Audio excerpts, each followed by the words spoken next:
ईश्वर की कृपाओं को, उसके किए हुए उपकारों को, उसके आशीर्वादों को याद करते हुए श्रद्धा भाव से अपना सिर झुकाकर और आंखें बंद करते हुए प्रेम पूर्वक हम उसे धन्यवाद दें, कृतज्ञता प्रकट करें। हे परमेश्वर, जन्म लेने से लेकर अब तक लगातार ही आपकी कृपाएं, आपके आशीर्वाद हमको प्राप्त होते रहें।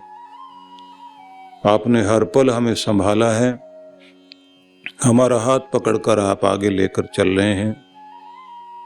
जीवन में जिस भी तरह के हमारे सुख दुख, जीवन के उतार चढ़ाव हमारे कर्मों के कारण हमारे सामने आते रहे, उन सब में भी रक्षा कवच आपकी कृपा का हमेशा ही हमें संभालता रहा है। हे प्रभु, ये कृपा हमेशा बनी रहे।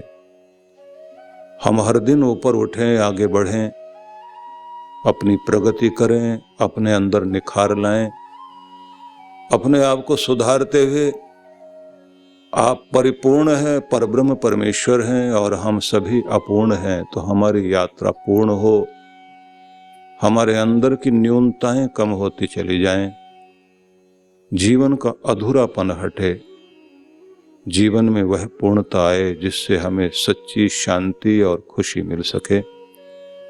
मन शांत और संतुलित रहे, हमारा चेहरा सदैव प्रसन्नता से भरा रहे, हमारा व्यवहार मधुर हो, हम आकर्षण का केंद्र बन सकें। इस संसार में जब तक ये जीवन है, शांत प्रसन्न आनंदित होते हुए अपनी जिम्मेदारियां, अपने कर्तव्य कर्म निभा सकें। परमेश्वर आशीष दीजिए, अपने बच्चों पर कृपा कीजिए, यही हमारी विनती है, इसे आप स्वीकार करो। ओम शांति शांति शांति। ओम। मातृशक्तिवत पुरुषों, हम सभी भगवान श्री कृष्ण के अमृतमय संदेश को श्रवण करने के लिए और उस पर चिंतन करने के लिए उपस्थित हैं। कहा गया है कि भगवान की भक्ति सिद्ध कब होती है, तो जैसे प्रसंग चला था कि भक्ति को सिद्ध करने का नियम है कि परमेश्वर दाता है, तो उसके बच्चों को और उसके भक्त को भी दानवीर होना चाहिए, देने वाला बनना चाहिए, मांगने वाला नहीं, हाथ फैलाने वाला नहीं। सहायता की कामना न करें जब तक जीवन चले, आखिरी लम्हे तक कर्मशील बने रहें, सहयोगी बने रहें, उपकारी बने रहें, न खुद पर बोझ बने, न किसी पर बोझ बने। और ये तब संभव होता है जब आपका विचार प्रबल हो। अपने आप को इस तरह से तैयार करें कि यदि हम किसी से कुछ लेते भी हैं तो बदले में इतना दें कि लेना जो है वो बहुत छोटा पड़ जाए। देने वाला भी ये कहे कि देने वाले रूप में मैं खड़ा जरूर हूं, पर मैं इतना नहीं दे रहा जितना बदले में पा रहा हूं। थोड़ा सा पानी और थोड़ा सा खाद लेकर, जैसे कोई पौधा या कोई पेड़ जिंदगी भर अपने फल फूल छाया, यहां तक कि स्वयं से ईंधन देकर भी व्यक्ति के लिए उपकार करता है। थोड़ा सा घास खा करके गौ हमारा खुद का जीवन और बच्चों का जीवन पालने के लिए जो अमृत में दूध देती है, पता लगता है कि एक उपकारी जीव है। रेशम का कीड़ा कुछ पत्तों को खाता है और न जाने कितनी कितनी रेशम देकर कितनों की लाज ढांपने के काम आता है। इस संसार के जीव जंतु से लेकर पशु पक्षी कीट पतंग सब उपयोगी हैं, थोड़ा लेकर भी बहुत ज्यादा दे रहे हैं। हम थोड़ा भी पाएं, लेकिन कोशिश ये रहनी चाहिए कि बदले में बहुत कुछ देने वाले बन जाएं। भगवान की भक्ति में सफल होने के लिए पहला सूत्र यही है, जिसको कहा है कि आपके जीवन में दान, व्रत, तपो, होम, जप, स्वाध्याय, संयमे श्रेयोभिर्विविधैश्चान्यैः कृष्णे भक्तिर् ही साध्यते। भगवान की, कृष्ण की भक्ति सिद्ध तभी होगी जब पहला सूत्र जीवन में ये हो कि हम लेने वाले बनते हैं तो उससे कहीं अधिक देने वाले बने, सहयोगी बने, समाज को, इस परिवेश को, पर्यावरण को, सबको कुछ न कुछ इतना दें, वो स्वभाव बन जाए, हमारा स्वभाव बन जाए कि हम अपने चारों तरफ इस तरह अपने अंदर से उठने वाली विचार तरंगों का भी विकिरण इस तरह से करें कि हमारे उस घेरे में आने के बाद व्यक्ति हमारे शांति, प्रेम को महसूस करे। जिनके अंदर ईर्ष्या, द्वेष की अग्नि जल रही होती है, उनके नजदीक बैठने के बाद भी उनके ओरे से हमारा ओरा मेल नहीं खाता। और अगर हमारा ओरा कमजोर है तो हमारे ऊपर उनका प्रभाव आने लग जाता, उनकी बातें समझ में आने लग जाती है, और फिर हमारा रंग उन पर नहीं चढ़ता, उनका रंग हमारे ऊपर चढ़ जाता है। हम अपनी अच्छाई उनको नहीं दे पाते, लेकिन उनकी बुराई जरूर सीख लेते हैं। बुरों के साथ में बुरे जरूर हो जाते हैं, लेकिन अच्छे नहीं हो पाते। जिनका ये ओरा इतना स्ट्रांग है, जिनके अंदर की शक्ति बहुत ज्यादा प्रबल है, उनके जीवन का प्रभाव इतना ही तो होता है। सप्तऋषियों का प्रभाव आया तो रत्नाकर वाल्मीकि के रूप में जागृत हो गए।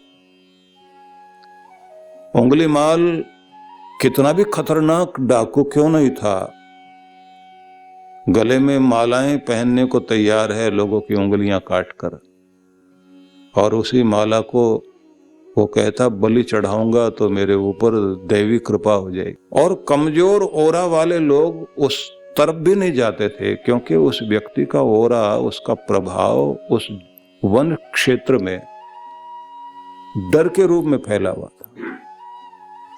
बुरे लोगों की ताकत डर बना हुआ होता है, उनका डर जो है वो उनकी ताकत होती है, और वो उस डर को और बढ़ाते हैं कि जिससे लोग डरें और फिर मुझे माने।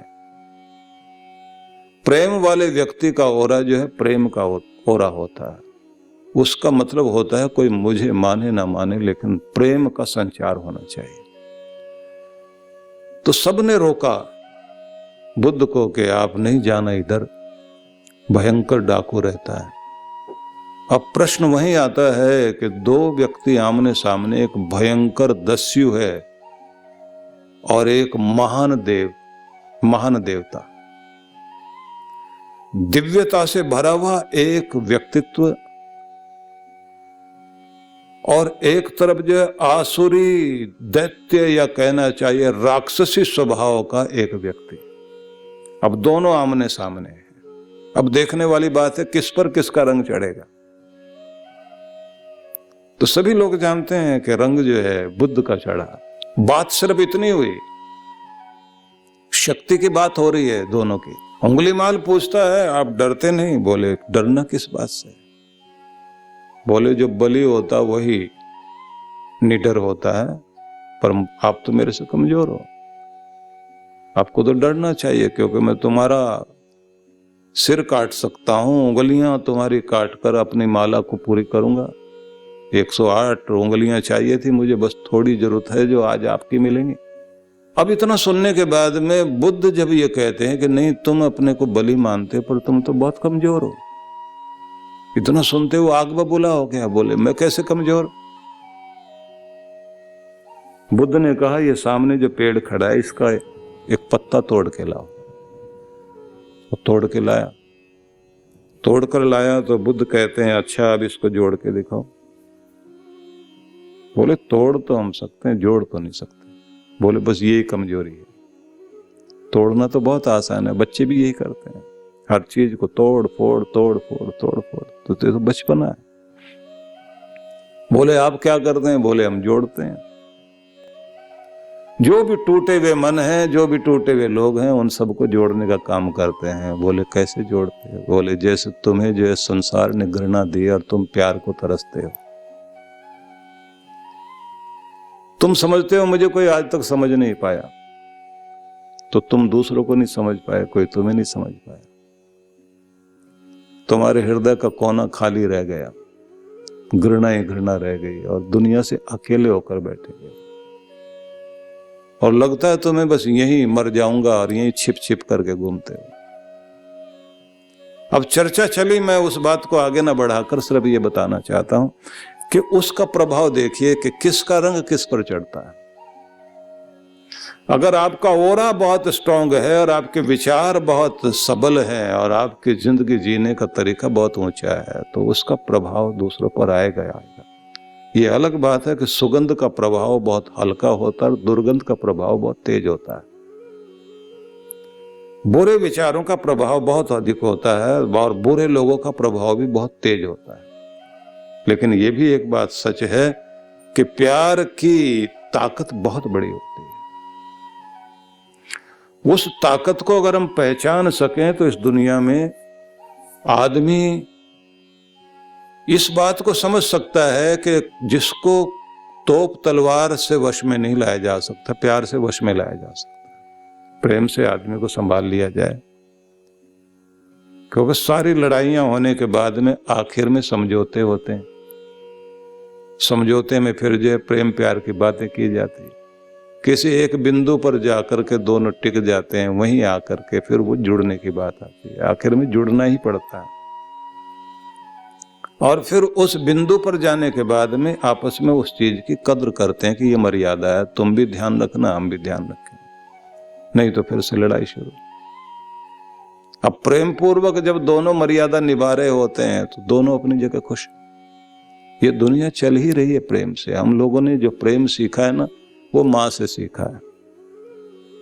हम लोग नहीं जानते थे ये कौन है, जन्म दिया उसने, ठीक है, उसके गोद में हम लोग लेटे हुए हैं, लेकिन नहीं जानते कि कौन है ये। परिचय कौन कराता है? माँ से। माँ का प्यार परिचय कराता है।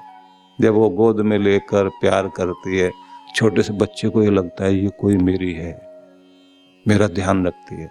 फिर उस तरफ नजर जाती है बार बार, माँ उसे देख करके खुश होती है, फिर वो भी उसे देखकर खुश होने लग जाता है। फिर दोनों उस प्रेम से ऐसे बंध जाते हैं कि फिर वो माँ ही सारी दुनिया से परिचय कराती है। ये तेरा ये लगता है, तेरा वो लगता है, और बच्चा हर चीज को पूछता है ये क्या, ये कौन, ये क्यों, ये किस लिए, वो माँ बताती जाती है।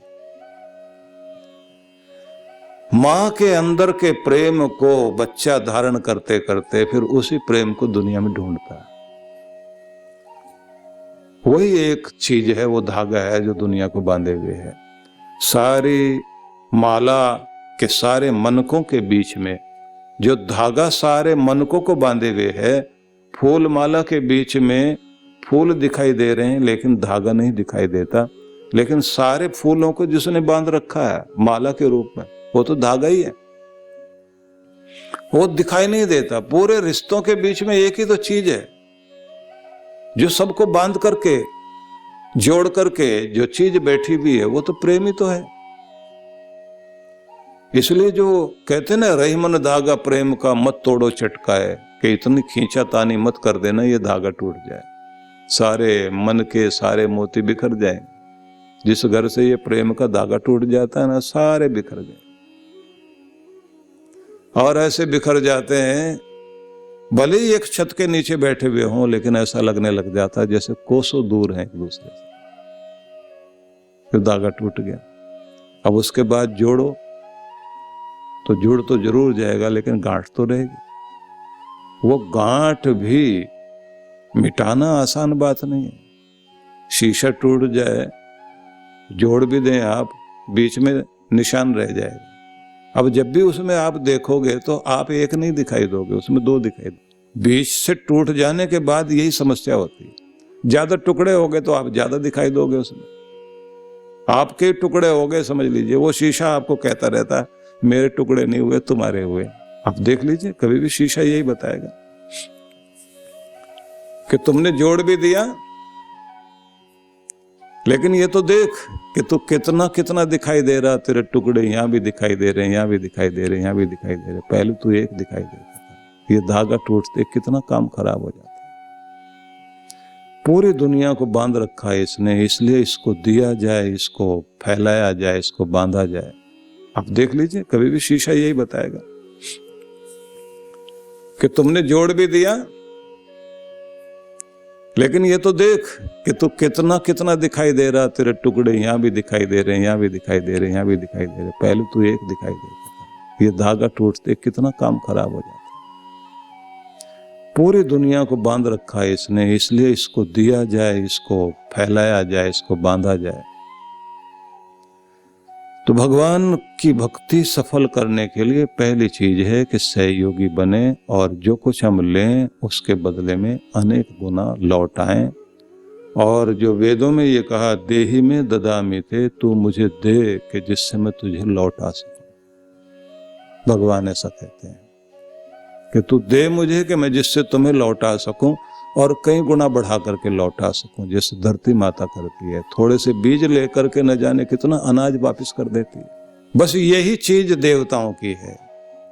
इसलिए मनुष्य को कहा गया है कि पहले तो तू मनुष्य बन, मनुर्भव, ये पहले कहा गया है।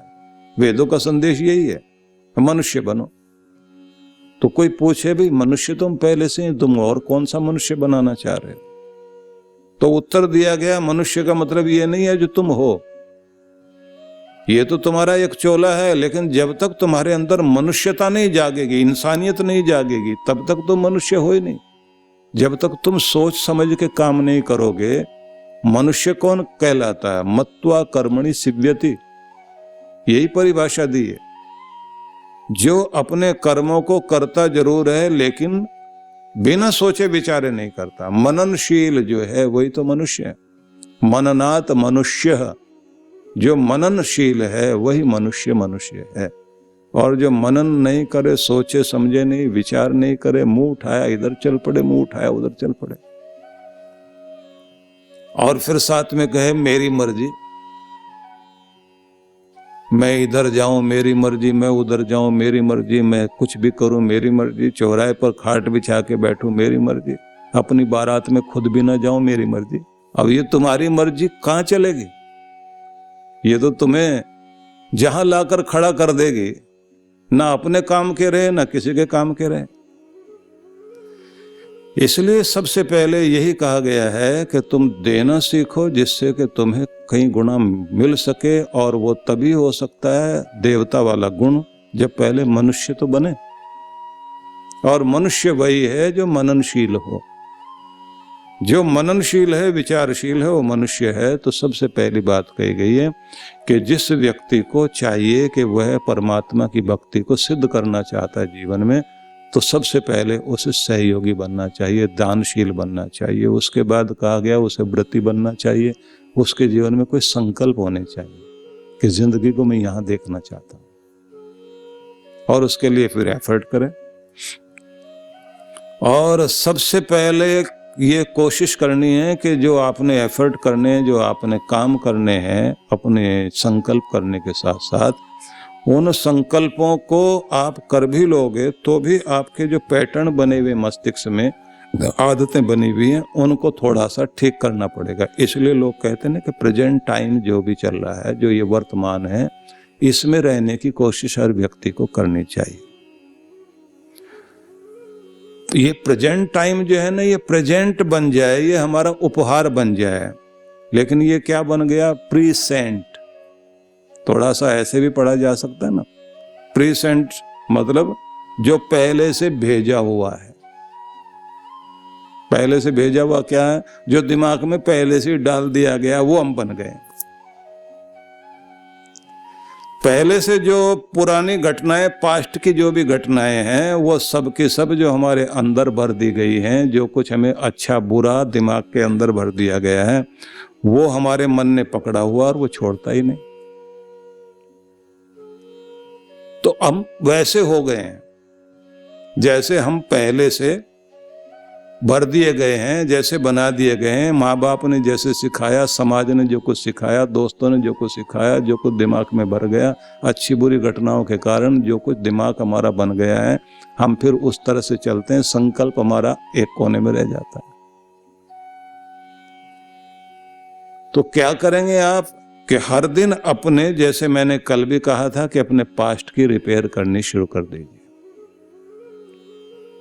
पास्ट की रिपेयर करने के लिए वर्तमान में अपनी एक नई छवि बनाना शुरू करो, नई इमेज बनाना शुरू करो। मैं ये नहीं, ये हूं।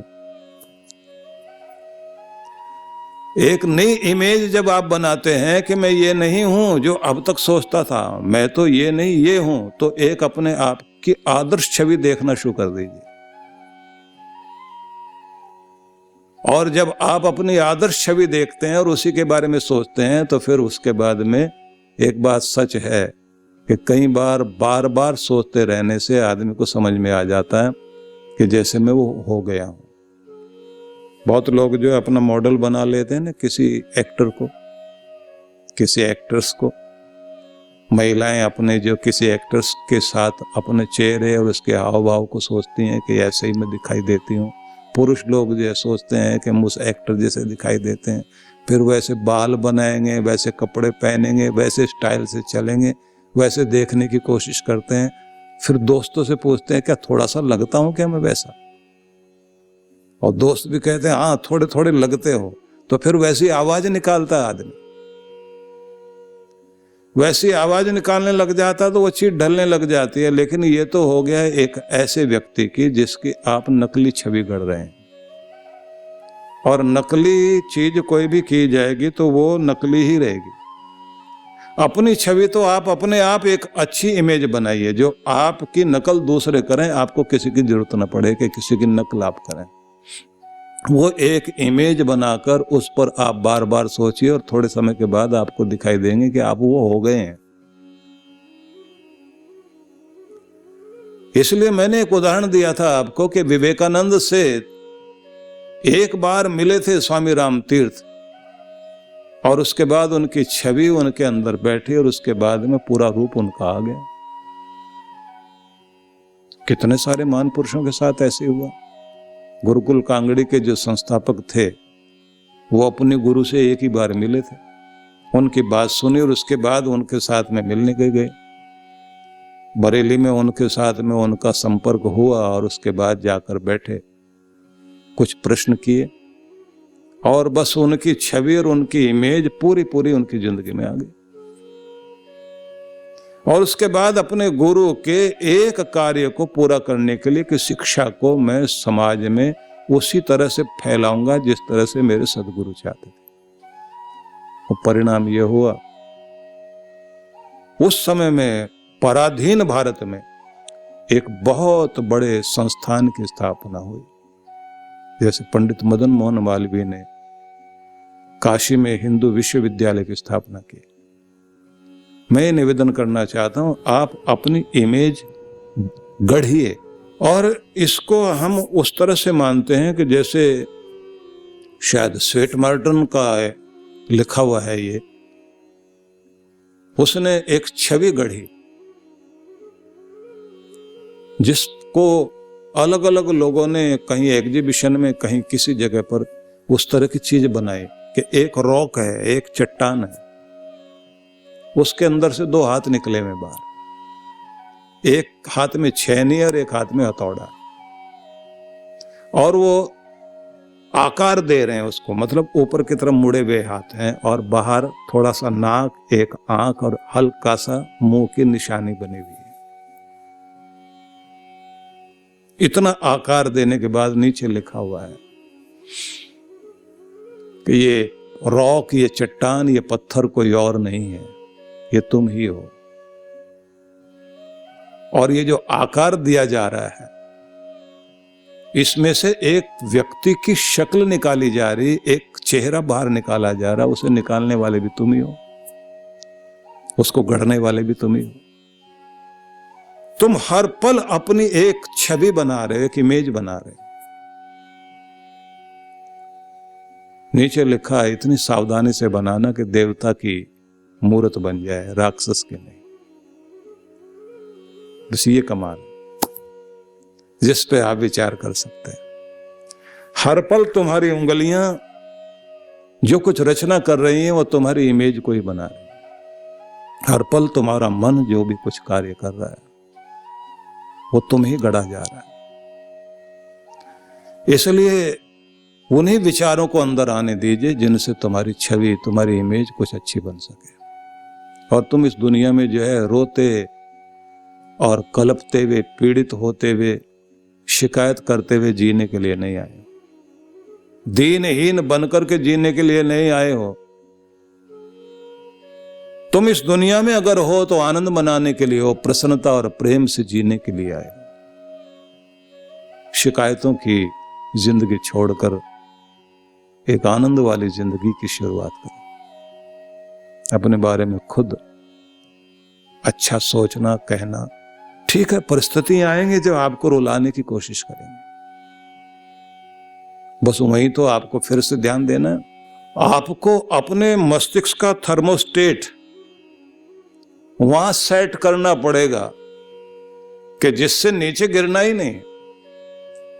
इस बात को थोड़ा समझना होगा कि आपके घरों में जो एसी लगा हुआ होता है ना, उसका एक थर्मोस्टेट होता है जिस पर आप ये सेट कर देते हैं कितना टेम्परेचर चाहिए आपको इस कमरे में। 20 डिग्री चाहिए, 25 डिग्री चाहिए, मतलब सेंटीग्रेड, फ़ारेनहाइट नहीं कह रहे हैं। इतना सेंटीग्रेड टेम्परेचर चाहिए आपको इस अपने रूम का। अब आपका एसी जो है, एयर कंडीशन जो है, वो उसी टेम्परेचर को मेंटेन करने में वो मशीन काम कर रही है।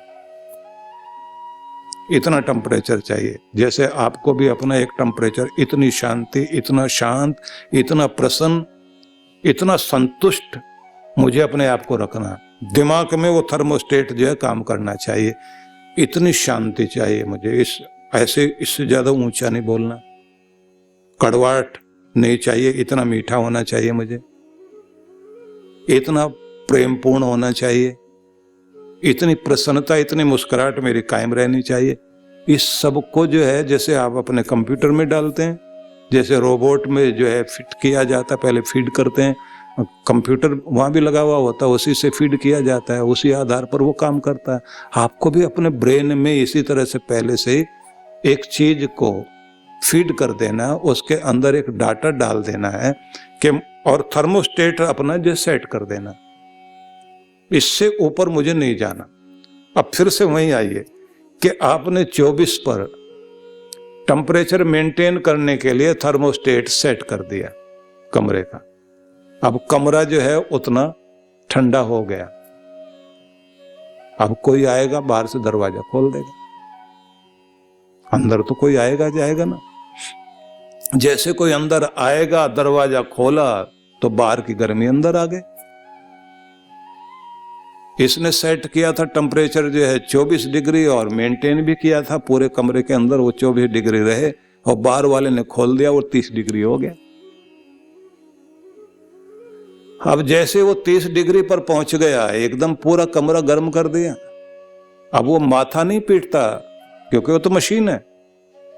मशीन जो है वो माथा नहीं पीटती कि भाई तुमने ये क्या करा, इतनी मेहनत से तो मैं तुम्हारा कमरा ठंडा किया था, तुमने फिर गर्म कर दिया। वो बेचारा फिर शुरू हो जाता, फिर उसी टेम्परेचर पर लाकर छोड़ता है।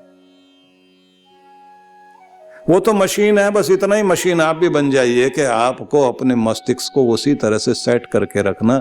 इतनी मधुरता मुझे चाहिए, इतनी शांति मुझे चाहिए, इतनी मुस्कुराहट चाहिए, मुझे अपने आप को यहाँ सेट करके रखना। अपना थर्मोस्टेट वहाँ पर सेट करके रख दीजिए। उसके बाद परिस्थितियाँ आपको रुलाने के लिए आएंगी, दबाव में डालेंगी, आप फिर से अपने आप को वहीं लेकर चले जाओगे। और जब आप वहाँ ला करके खड़ा कर लोगे तो कोई परिस्थिति आपको तोड़ नहीं सकती। इतनी हिम्मत चाहिए मुझे, इतना धैर्य चाहिए, इतनी मुस्कुराहट चाहिए, इतनी शांति चाहिए, इतना संतुलन चाहिए, इतनी सहानुभूति। इस तरह से एक थर्मोस्टेट हर चीज का बना के मस्तिष्क को तैयार कीजिए, ये इमेज चाहिए आपकी। इसी से कोई व्यक्ति महान बनता है।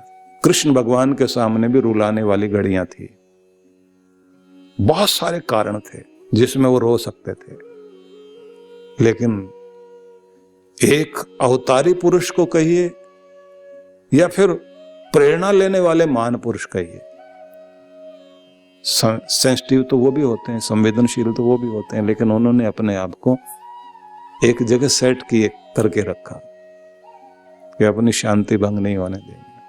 उसी तरह से रोज सोएंगे, उसी तरह से उठेंगे।